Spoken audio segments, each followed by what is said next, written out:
Hai, shalom, selamat pagi. Wah, senang sekali bisa sekali lagi berjumpa dengan Anda di hadirat Tuhan. Sungguh satu hal yang begitu luar biasa. Setiap kita boleh ada di hadirat Tuhan. Bukankah ini tujuan dan kerinduan Tuhan untuk selalu berjumpa dengan Anda di hadiratnya. Karena itu mari kita sungguh-sungguh pakai waktu yang baik ini untuk kita datang kepada Tuhan. Bawa hati kita merenungkan firman-Nya, menyembahnya, dan izinkan Tuhan itu mengajari kita lewat kebenaran firman Tuhan. Saya percaya firman Allah itu dibentuk untuk Anda dan saya memiliki sebuah nilai, prinsip sehingga kita tidak mudah digoda atau tidak mudah jatuh dalam pencobaan dunia ini. Nah, untuk itu mari kita pagi ini kita berdoa sungguh-sungguh minta tangan Tuhan menjamah hati kita. Mari kita berdoa. Tuhan Yesus, terima kasih. Kami boleh ada di hadirat-Mu. Kami mau merenungkan firman-Mu. Biar firman-Mu berbicara buat kami. Dan sungguh-sungguh memberikan arahan buat kami supaya berjalan dalam terang-Mu ya Tuhan. Terima kasih untuk waktu ini. Kami serahkan seluruh kehidupan kami dalam tangan-Mu. Dalam nama Yesus kami sudah berdoa. Haleluya. Amin. Amin. Nah, saudara, mari kita akan baca Alkitab kita di Mazmur pasal ke-73. Ayat yang pertama. Dikatakan begini, sesungguhnya Allah itu baik bagi mereka yang tulus hatinya, bagi mereka yang bersih hatinya. Alkitab jelas berkata bahwa sesungguhnya Allah itu baik bagi mereka yang tulus hatinya. Jadi di sini dibutuhkan kalau Anda ingin melihat kebaikan Tuhan secara sempurna, maka dibutuhkan sebuah hati yang tulus dalam mengikut Tuhan. Kalau kita nggak tulus, kita tidak akan pernah bisa melihat kesempurnaan kebaikan Tuhan buat hidup kita. Karena apa? Semua ukurannya adalah kepada diri kita. Kalau kita diberkati, kita berkata Tuhan itu baik. Kalau belum ditolong atau berkat belum datang, kita berkata Tuhan tidak adil. Nah, disinilah kita tidak akan pernah bisa melihat kebaikan Tuhan secara sempurna. Sebenarnya yang benar, Anda diberkati atau belum diberkati, Tuhan itu tetap baik. Anda hari ini ditolong atau belum ditolong, Tuhan itu tetap setia kepada diri Anda. Karena itu perlu sebuah sikap untuk terus menjaga hati kita.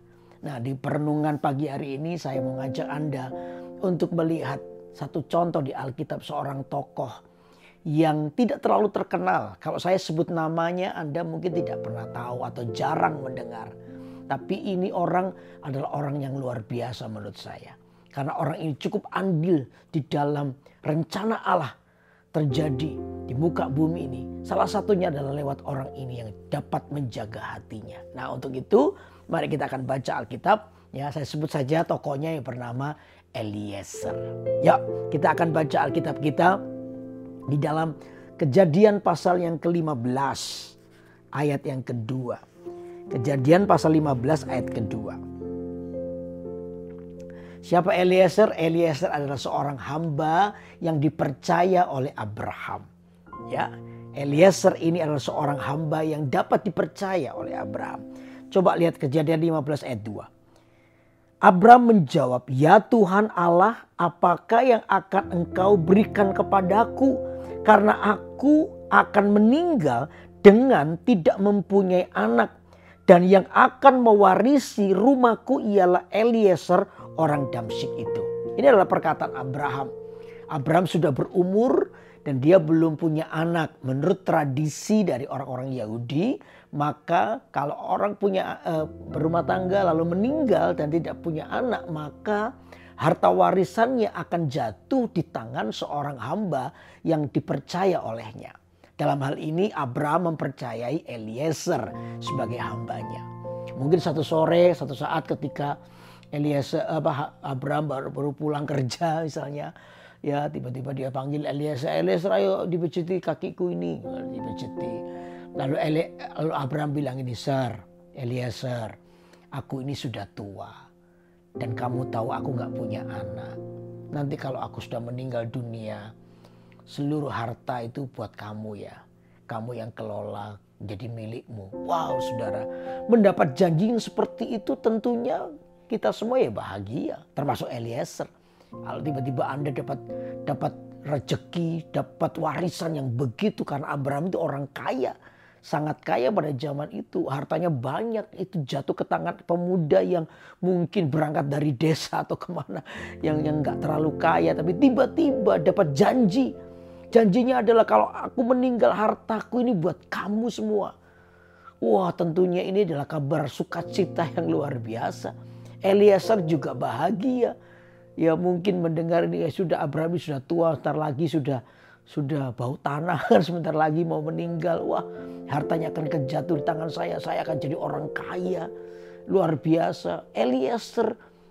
Eliezer bahagia dengan janji itu. Nah, ditunggu-tunggu. Ternyata Pak Abraham tidak meninggal. Cukup lama. Dan bukan hanya itu. Ternyata oleh karena rencana Tuhan, akhirnya Abraham punya anak yang namanya Ishak. Ishak lahir. Begitu Ishak lahir di tengah-tengah kemustahilan karena Sarah istri Abraham itu sudah mati haid. Sudah secara ilmu, secara pengetahuan tidak mungkin bisa punya anak. Tapi karena mujizat Tuhan, akhirnya Sarah melahirkan yang namanya Ishak. Nah, otomatis ketika Ishak lahir, maka janji terhadap Eliezer tentang harta itu batal. Karena apa? Karena harta warisan akan jatuh ke anak. Jadi otomatis hari itu janji atau apa yang dikatakan kepada Eliezer itu batal. Eliezer tidak jadi mendapatkan apa yang dijanjikan.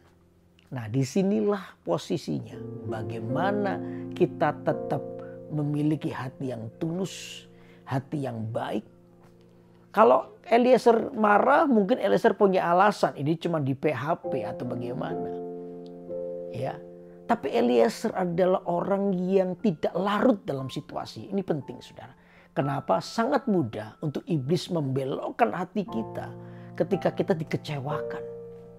Jangan sampai kekecewaan itu mendominasi hatimu sehingga kita melakukan hal yang salah. Coba kita lihat. Siapa Eliezer? Eliezer adalah seorang yang baik hatinya. Seorang yang menjaga hatinya dalam ketulusan. Buktinya apa, saudara? Buktinya apa? Sampai terakhir ketika Ishak sudah mulai dewasa, Abraham itu mempercayai Ishak untuk mempercayai Eliezer untuk mencarikan jodoh buat Ishak. Harusnya kalau misalnya hatinya Eliezer itu marah karena janji yang batal. Oh, aku ini cuma di PHP aja. Oh, dia jadi marah. Akhirnya dia kemarahannya bisa dilimpahkan ke Ishak. Saya percaya hari itu yang dipercaya oleh Abraham untuk menjaga Ishak juga Eliezer. Mungkin Eliezer kalau sudah gak senang hati, cemburu lah, marah. Wah, dia melihat Ishak ini waktu dia mandiin masih bayi. Oh, dipukul kepalanya, jendul kepalanya. Oh, gara-gara kamu ini. Ya, aku harusnya jadi punya harta warisan yang banyak. Hari ini batal gara-gara kamu nih. Gara-gara kamu ini batal nih. Waduh, saudara. Hari itu bisa terjadi. Atau waktu Ishak belajar jalan, diajak ke pinggir jurang. Itu lagi dua langkah. Akhirnya si Ishaknya jebur ke jurang dan mati di situ. Bisa aja terjadi. Tapi Eliezer gak lakukan itu. Eliezer tetap menjadi hamba yang dipercaya. Sekalipun janji itu batal, Eliezer itu tetap menjadi orang yang dapat dipercaya. Nah, disinilah Eliezer itu membuktikan bahwa dia tetap melihat kebaikan Tuhan di tengah-tengah persoalan atau di tengah-tengah janji yang batal itu. Kalau Eliezer marah, maka buyar semua rencana Tuhan dalam hidupnya. Tapi karena Eliezer menjaganya. Buktinya apa, saudara? Buktinya apa? Ketika Abraham ingin mencari jodoh buat Ishak, sudah tidak ada orang lain yang bisa dipercaya oleh Abraham untuk mencari jodoh buat Ishak kecuali Eliezer. Berarti selama Ishak bertumbuh dari bayi sampai remaja sampai siap menikah, Eliezer tetap membuktikan dia adalah orang yang berbakti, orang yang tulus, orang yang tetap setia mengikuti tuannya di tengah-tengah janji yang batal.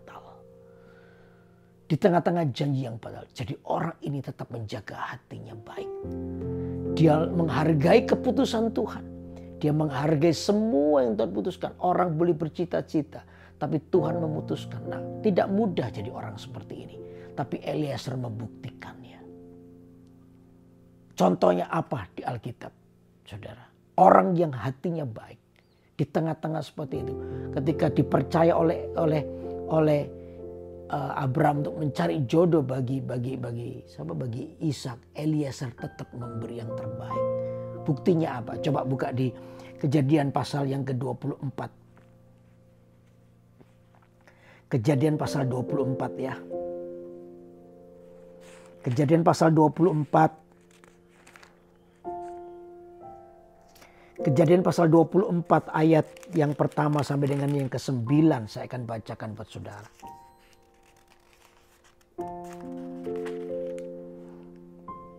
Adapun Abraham telah tua dan lanjut umurnya, serta diberkati Tuhan dalam segala hal.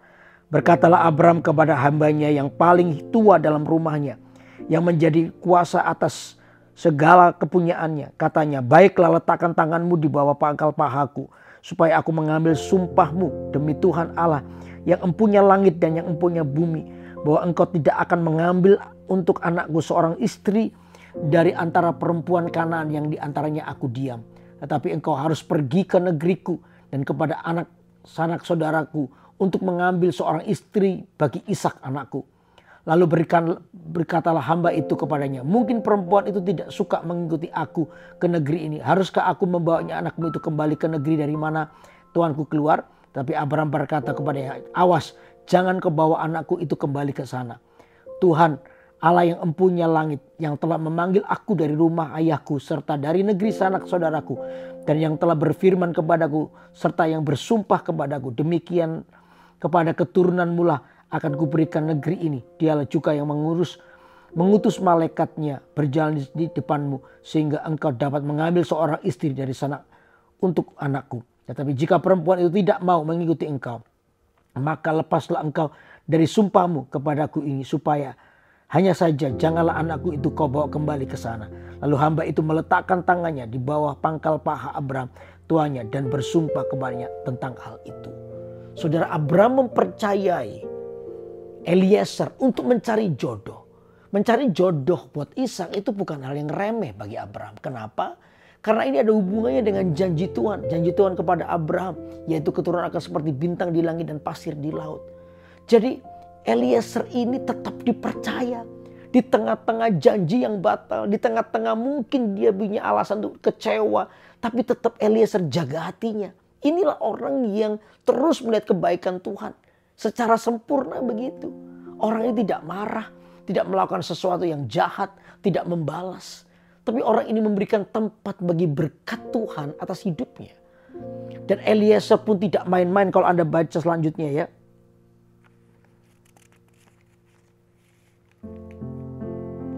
Ayat yang ke-12. Lalu berkatalah ia, yaitu Eliezer, Tuhan Allah Tuanku Abraham, buatlah kiranya tercapai tujuanku pada hari ini. Tunjukkanlah kasih setiamu kepada Tuanku Abraham. Wow, ini doa Eliezer. Eliezer itu berdoa supaya Tuhan dengan kata sertai aku. Tunjukkan kasih karuniamu buat Tuanku Abraham, supaya aku dapat jodoh, menemukan jodoh buat Ishak. Saudara, orang yang membawa perkaranya kepada Tuhan itu adalah orang yang ingin segala urusannya itu yang terbaik. Betul nggak saudara? Kalau saudara ingin berhasil ya dalam bisnis Anda bawa kepada Tuhan dulu. Memberkati rumah Anda bawa dulu hamba Tuhan untuk mendoakan rumah Anda. Orang yang membawa perkaranya kepada Tuhan karena orang ini rindu yang terbaik. Demikian Eliezer. Harusnya Eliezer bisa, kalau dia marah sama Ishak atau sama Abraham, dia bisa kong kali kong dengan orang lain atau wanita yang lain. Kamu nganggur ya, sudah ayo sini. Kamu ikut aku ke rumah Tuanku. Udah nanti kita atur. Ya, kamu menikah 2-3 bulan nanti diracun aja Ishaknya. Ya biar mati. Yang tua biarkan nanti mati sendiri otomatis, sudah gak usah diracun. Nanti setelah selesai mati semua, kamu dengan aku kita bisa pembagian harta ya. Bisa begitu sudah, rencana jahat. Tetapi Eliezer tidak melakukannya. Justru dia kebalikannya, dia bawa perkaranya kepada Tuhan. Dan tadi saya bilang orang yang membawa perkaranya kepada Tuhan karena orang ini rindu yang terbaik. Jadi Eliezer pun rindu untuk yang terbaik di tengah-tengah janji yang batal. Itu tidak mudah. Di tengah-tengah janji yang batal, Eliezer tetap rindu untuk memberi yang terbaik. Jadilah orang yang dapat dipercaya. Sekalipun hari ini pendapatmu gak didengar. Hari ini mungkin Anda gak dilibatkan di dalam sebuah meeting. Ya, hari ini mungkin Anda tidak ditanyai pendapat. Tetap dukunglah. Jadilah sesuatu pendukung yang baik. Jadilah memiliki hati yang dewasa, hati yang besar dalam hal itu. Saya percaya ada berkat Tuhan tersendiri yang akan diberikan kepada Anda. Tuhan akan bawa Anda masuk di dalam rencananya. Hati yang tulus seperti ini, hati yang baik seperti ini. Jadi saya percaya orang yang hati yang baik, ketika dia berusaha terus memberi yang terbaik, Tuhan pun akan memberi yang terbaik. Katakan amin. Tuhan akan pulihkan, ada berkat tersendiri. Sehingga berkatnya tersendiri adalah begini loh saudara. Eliezer dapat bertemu dengan yang namanya Ribka. Ribka itu adalah calon istri daripada Ishak. Nanti juga akan menjadi istri daripada Ishak. Dia cuma minta tuntunan Tuhan. Kalau ada wanita Ibrani yang menawari dia minum, dan bukan hanya dia, tapi unta-untanya orang ini. Ini tandanya nggak gampang, saudara. Kenapa? Unta itu minumnya sangatlah banyak. Satu unta aja bisa 1 bak mandi, apalagi 10 unta. Sedangkan menimba air itu nggak bisa sekali timba langsung 1 bak mandi. Itu 1 buyung atau 1 ember. Dan untuk 1 bak mandi perlu beberapa kali. Itu cukup 1 unta. Kalau 10 unta dikali lagi, waduh ini pasti nggak mungkin. Pasti nggak mungkin. Ya mungkin waktu itu Eliezer waktu sore-sore melihat wanita-wanita Ibrani lagi nimba di sumur Yakub itu, ya, di sumur itu, si siapa ini namanya, bukan sumur Yakub ya, sumur lah, ya. Nah di sumur itu Eliezer ini datang dan bilang begini, aku minta minum ya, bukan hanya aku. Unta-unta juga, yang lain, ngawur kamu. Ya ini perlu berapa ember ini. Nolak. Cuma ada 1 yang namanya Ribka. Aku tak kasih kamu minum. Ya 1 ember, kalau seorang ya lebih lah. Tapi begitu dia lihat unta, 10 unta dia kasih minum 1 demi 1 unta sampai puas. Wow, ini luar biasa. Si Eliezer cuma lihat, wow. Inilah jodoh untuk tuanku Ishak. Artinya apa? Kalau Anda lakukan dengan tulus, semua tanggung jawab yang Anda berikan di tengah-tengah janji yang batal, Tuhan itu menyertai perjalananmu dengan keberhasilan. Sesuatu yang tidak pernah disangka, tidak pernah diduga, Tuhan itu lakukan. Jangan takut dengan apapun. Kalau Anda mengalami banyak hal, ketika hatimu tetap baik, Anda tidak membalas kejahatan dan kejahatan. Kapak tidak dibalas dengan kapak. Tapi Alkitab berkata kapak itu dengan kayu. Kembali kepada kayu itu. Dan Anda mulai memberi yang terbaik untuk Tuhan. Saya percaya di balik semuanya itu ada kemuliaan Tuhan yang dinyatakan bagi Anda. Karena itu jangan mencoba mengendalikan semua dengan amarahmu sendiri. Mungkin hari ini ada yang dirugikan. Mungkin ada hari ini ada yang merasa tertipu dan lain sebagainya. Jangan libatkan amarahmu untuk membalas dendam.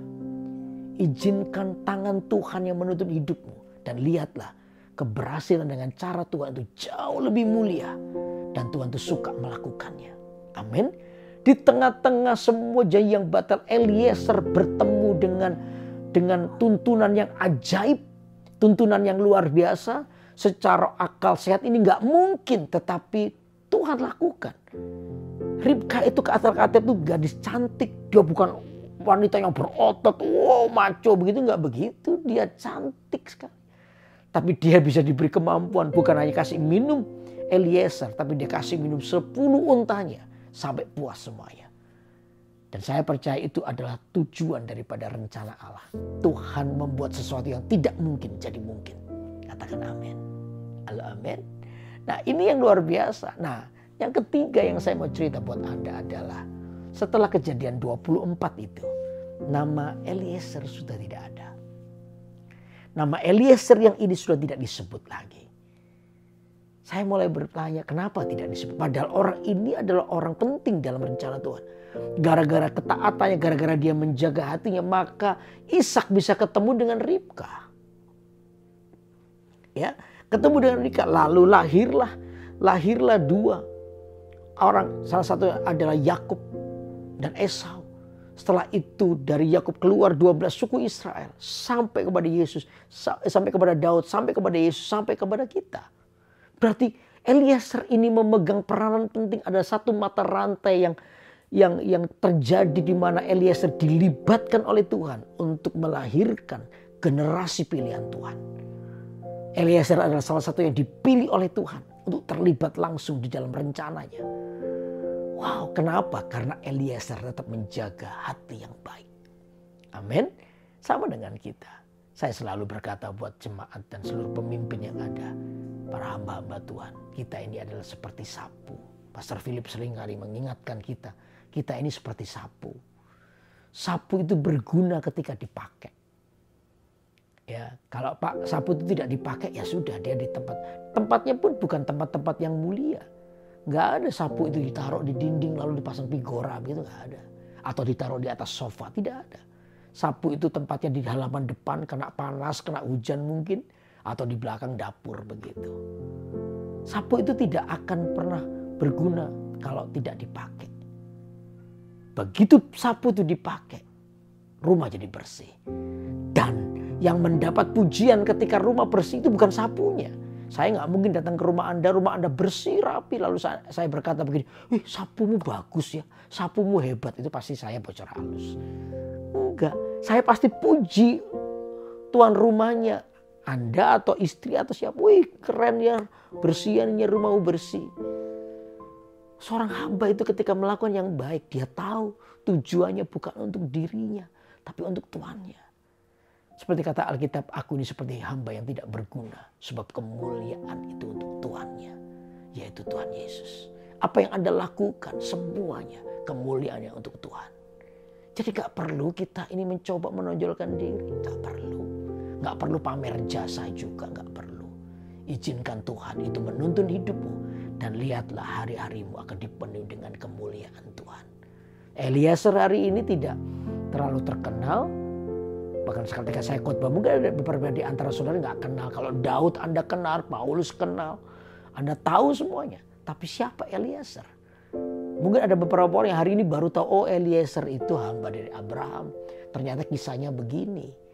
Dan itu yang luar biasa. Eliezer di tengah-tengah janji yang batal, orang ini tetap menjaga hatinya bersih. Dia tidak marah, dia tidak kecewa, tapi terus membuktikan bahwa dia adalah orang yang dapat dipercaya dan Tuhan memberkatinya.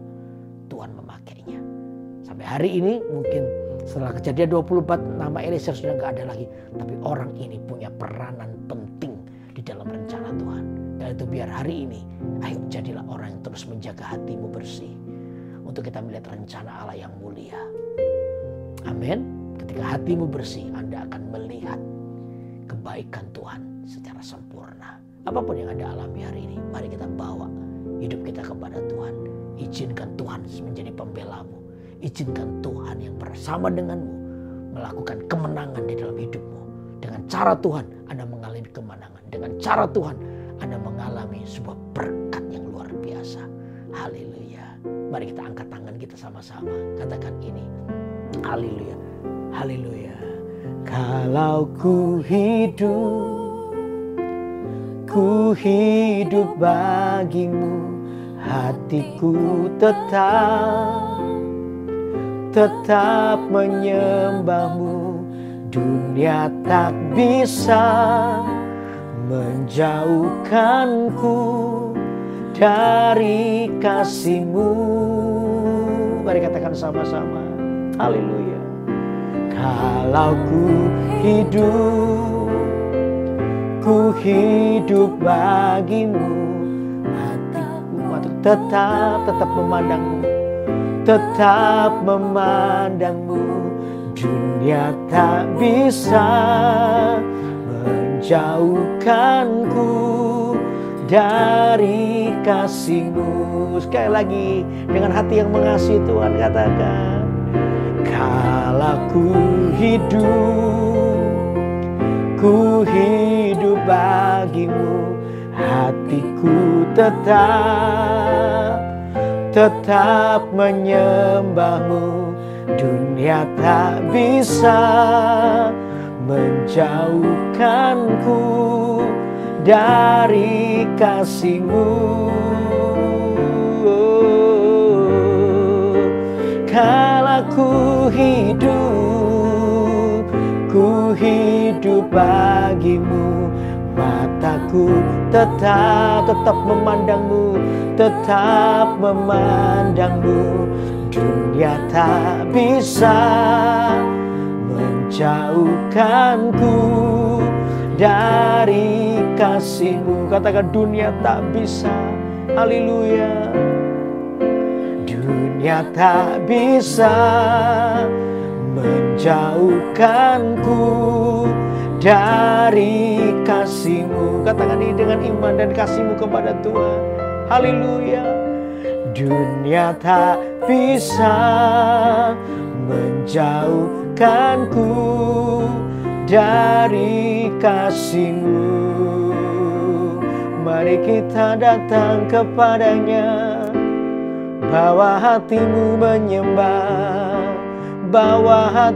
menyembah, sebab Yesus yang layak, sebab hanya Yesus yang layak. Terima pujian yang terbaik dari hidup kita. Oh, hanya Tuhan, hanya Kau Tuhan, layak terima yang terbaik dari kami. Oh, haleluya. Biar mata kami melihat kebaikan-Mu secara sempurna ya Tuhan. Di tengah apapun kami berkata Tuhan itu baik, baik untuk selamanya. Oh, hiralah mata kandaramu. Haleluya, haleluya, haleluya. Ku nyanyi Hosana bagi Rajaku yang duduk di takhta. Aku muliakan dan ku agungkan, Kau layak disembah. Katakan, ku nyanyi Hosana. Haleluya. Ku nyanyi Hosana bagi Rajaku yang duduk di takhta. Aku muliakan dan ku agungkan, Kau layak disembah. Lebih tinggi lagi, mari sama-sama katakan amin. Nyanyi Hosana bagi Rajaku yang duduk di takhta. Aku muliakan dan ku agungkan, Kau layak disembah, Kau layak disembah, Kau layak disembah. Oh, Kau layak disembah.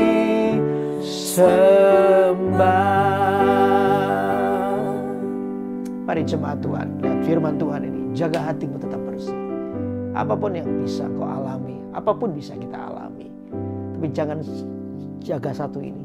Jangan sampai ada gagal untuk memiliki hati yang bersih. Sebab hati yang tulus, hati yang murni itu yang memampukan Anda untuk melihat kebaikan Tuhan secara sempurna. Orang-orang yang melihat kebaikan Tuhan secara sempurna adalah orang yang akan berdiri teguh di dalam ucapan syukur. Orang ini tidak mudah dikalahkan oleh persoalan hidupnya.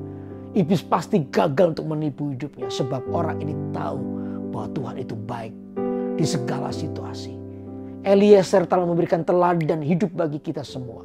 Di tengah-tengah janji yang batal, Eliezer tetap memberi yang terbaik.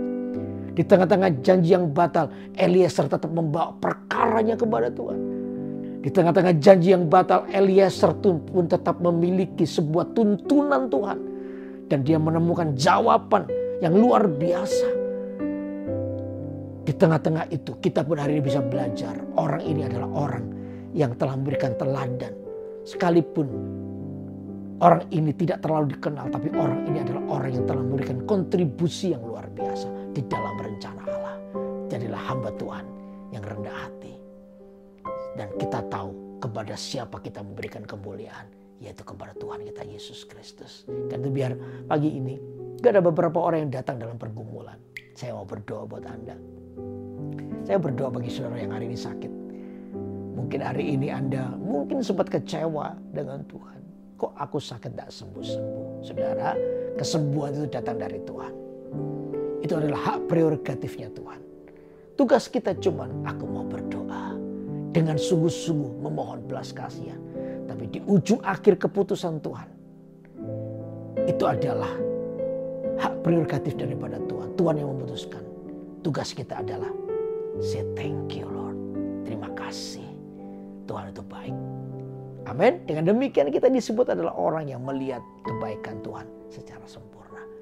Kalau masih ada kesempatan berdoa, berdoalah dengan sungguh-sungguh. Ayo kita berdoa dengan iman kita. Pagi hari ini bersama dengan saya dengan iman. Tuhan, aku berdoa untuk orang-orang yang sakit. Apapun penyakitnya. Baik di kanker lah. Baik bagian-bagian tubuh yang sakit di otak, di kepala. Di saluran pernafasan. Tuhan, aku berdoa Tuhan jamah. Di jantungnya, di paru-parunya. Tuhan jamah. Pagi ini di dalam nama Yesus aku berdoa dengan iman. Aku berdoa dengan imanku ya Tuhan. Minta kesembuhan terjadi. Untuk aku memperkatakan dengan iman. I speak healing. Aku memperkatakan kesembuhan bagi orang-orang sakit pagi ini. Sehingga mereka mengalami kesembuhan di dalam nama Yesus. Orang-orang yang lagi mengalami persoalan dalam pekerjaan, yang mereka malah yang bangkrut, mereka yang terlibat utang piutang, mereka yang kehilangan pekerjaan, mereka yang lagi cari pekerjaan. Oh Tuhan, pulihkan hidup mereka dalam nama Yesus.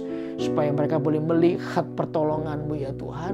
Mereka tetap menjaga hati mereka bersih untuk mengikut Tuhan. Dalam nama Yesus. Yang dalam rumah tangganya lagi kacau, yang di rumah tangganya lagi berantakan, Tuhan pulihkan keluarga demi keluarga. Supaya keluarga ini adalah keluarga yang memuliakan Engkau. Terima kasih Tuhan. Kuserahkan semua kehidupan kami dalam tangan-Mu pagi ini. Di dalam nama Yesus Kristus Tuhan. Yang percaya diberkati oleh Tuhan. Katakan sama-sama. Amin. Amin. Wow, saya percaya hari ini hujan mujizat sedang terjadi. Jaga hatimu supaya tetap bersih. Dan kita akan melihat perbuatan tangan Allah yang besar dalam hidup kita. Amin. Nah, untuk itu sampai ketemu minggu depan. Hari Senin jam 6 pagi waktu Indonesia bagian Barat. Atau pukul 7 waktu Indonesia bagian Tengah. Di acara Kurunungkan Firman-Mu. Di YouTube GMS Kalimantan. Saya percaya ini akan jadi berkat buat kita semua. Tuhan berkati. Sampai ketemu. Bye-bye.